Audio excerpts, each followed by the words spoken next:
A jam-packed start to the Memorial Day weekend on the roads and at the airports. AAA expects this holiday travel weekend to break a 20-year record. Nearly 44 million are traveling at least 50 miles between Thursday and Monday. Highway traffic crawled from coast to coast on Friday, and it was no walk in the park for airline passengers. FlightAware tracked more than 8,000 U.S. flights delayed on Friday. Chris Van Cleve is at Dulles International Airport in Virginia. Chris, good morning. Well, good morning. That severe weather threat is going to hang over the entire weekend. Yesterday, it was Chicago and Dallas that saw a lot of delays. The FAA is watching major cities up and down the East Coast today for disruptions. And while we have seen a lot of cancellations, 17,000 in 2 days, a lot of delays, 17,000 in 2 days, we've seen very few cancellations, less than 1% of the 100,000 scheduled flights. Major gridlock on an LA freeway halting the Memorial Day getaway. Shut down for 3 hours during a police standoff. And those pulling into LAX just found another traffic jam. Brake lights outside. Let's look at this line. And these long lines inside.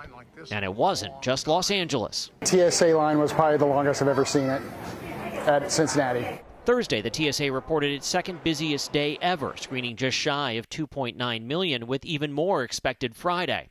TSA Administrator David Pekoski. I'm just banking a little bit more time. In addition to being patient, be kind to other passengers. Holiday travel, Wednesday, Thursday, Friday. Let's make sure our staffing is up to par.